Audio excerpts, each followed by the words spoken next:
Salut, écoute, j'espère que ça va. Alors, j'ai pas du tout prévu de faire cette vidéo au départ, même pas de départ, j'ai pas prévu de faire cette vidéo. Donc, elle est un peu en mode freestyle, vite fait. Donc, comme tu as pu le voir en titre, je voulais te parler du coronavirus. Alors, première petite chose, en fait, pour récapituler un petit peu le truc, c'est que jusqu'à présent, en France, tu vois, ils étaient pas trop, voilà, ils étaient pas trop stressés, c'était un peu à la cool. Ouais, ça sert à rien de fermer les frontières, ça sert à rien de fermer les aéroports, ça craint pas, machin, tout ça. Ça, c'était sorti d'une bouche du membre du gouvernement que j'ai vu à la télé il y a une 15 jours, 3 semaines, je crois, peut-être, quelque chose comme ça. Voilà. Et c'était toujours comme d'habitude la France la bonne donneuse de leçons en disant oh regardez l'Italie ils ont 200 cas sauf qu'aujourd'hui on a à peu près aussi 200 cas et d'ailleurs il y en a dans le département voisin juste à côté et donc là ils voient que ça commence à être un peu ça pue la merde, voilà, ça peut arriver aussi chez nous quoi. Donc bon, tout ça pour en venir au fait que le virus se propage. Et donc, pour te protéger, t'as pas 50 solutions, tu sors pas trop, t'évites la foule et tu mets un masque si jamais tu dois vraiment aller dans un truc où il y a beaucoup de foule.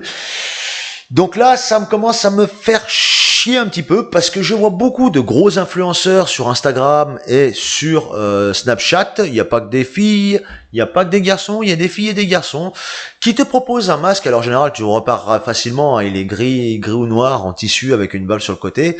Donc ils te vendent ça avec une super promo en prix barré, il valait 50 balles et grâce à son leur code promo, tu peux le toucher à 19 balles.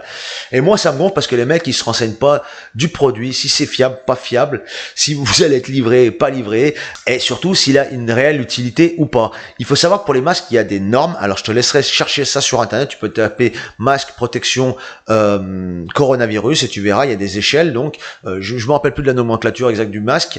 Je suis pas un spécialiste. Je veux pas dire que je suis un spécialiste et de donner des chiffres comme ça des machins et des nomenclatures, je m'en rappelle plus.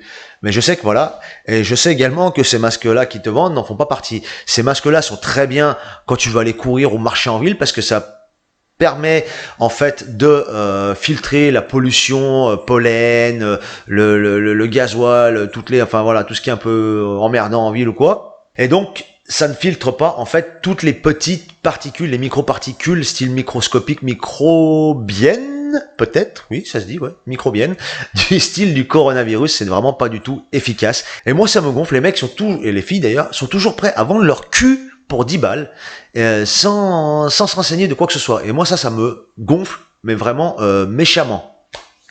Premier point. On arrive au deuxième point. Alors, comme la France te le disait, enfin, même les autres pays, mais moi, je suis en France, donc je te parle de la France.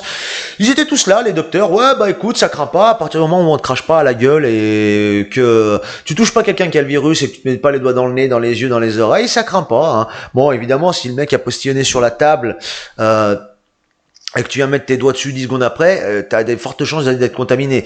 Bon, si tu revenais une demi-heure après, normalement, voilà, le machin, il tient pas à l'air libre, quoi. Sauf que des chercheurs allemands ont découvert que ce petit virus tient jusqu'à 9 jours sur des corps non organiques, donc c'est-à-dire par exemple des cartons, ou des cartons, ou des cartons, ou des cartons. Tu vois où je veux en venir? La livraison, ouais, voilà, la livraison. Donc, en fait, si tu veux, pour schématiser, si sur ce carton, il y avait 100 bactéries du coronavirus, au bout de 9 jours, bien évidemment, il en reste peut-être 10. Elles sont moins virulentes, mais elles sont là. Donc, il faut vraiment faire gaffe, d'accord?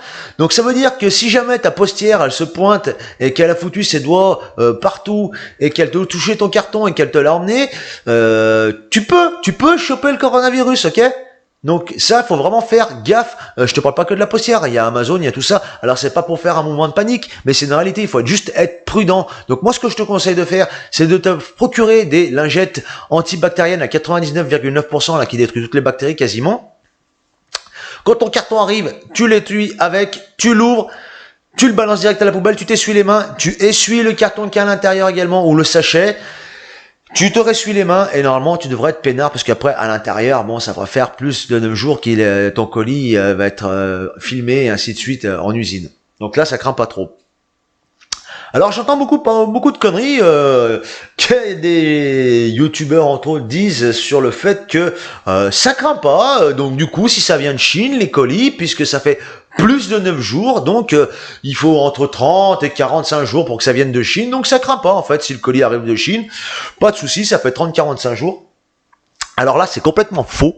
Ça serait vrai dans le sens où, à partir du moment où ton colis arrive au port, si tu bouges ton derche et que tu vas le chercher directement en main propre, ouais, ça craint pas. Sauf que, quand le colis arrive, il est déchargé par des ouvriers, donc risque de contamination. Ensuite, il est posé en entrepôt, risque de contamination. Des livreurs viennent le chercher, risque de contamination, pardon, je me mélange un peu les pinceaux. Ensuite, de là, c'est envoyé au distributeur, donc c'est encore touché avec plein de petites mains, risque de contamination. Les distributeurs les envoient dans des entrepôts, risque de contamination.